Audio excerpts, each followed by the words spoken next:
Come Forum Ligure delle associazioni familiari avete presentato un manifesto per i candidati alle elezioni regionali in Liguria. Cosa chiedete? I temi che abbiamo voluto sottolineare sono legati al rilancio della natalità, il tema dell'assegno unico che potrebbe essere, se quello nazionale non partisse, anche un supporto regionale, una fiscalità tra virgolette che sia un po' più equa e che tenga conto dei carichi familiari, che venga garantita la libertà educativa dei genitori col sostegno delle famiglie nell'accesso alle scuole paritarie, che potrebbero in qualche modo impegnarsi a creare un assessorato per la natalità o per l'infanzia che tenga a mente questo tipo di problematica.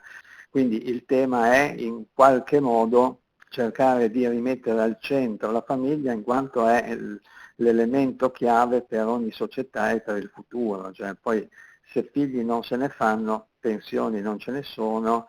Quali sono le maggiori criticità che in Liguria impediscono di avere un rilancio della natalità? La Liguria purtroppo è una regione vecchia, i giovani sono pochi e sono poco incentivati da una situazione dove spesso e volentieri è carente la situazione abitativa, è carente il supporto sociale, per esempio il tema delle babysitter, degli assistenti familiari. Un altro tema importante è un equilibrio tra il lavoro, i tempi del lavoro e i tempi così della famiglia.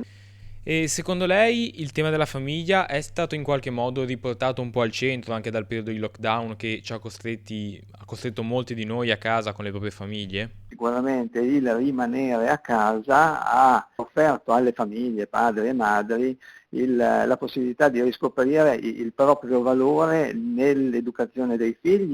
Si è anche scoperto, credo, che non eravamo più tanto abituati. Io non so se lei, io ormai i miei figli sono grandi, però ci hanno riportato i giovani, giovanissimi, a essere più giovani e a scoprirci anche più capaci e di fare cose, di avere competenze multiple.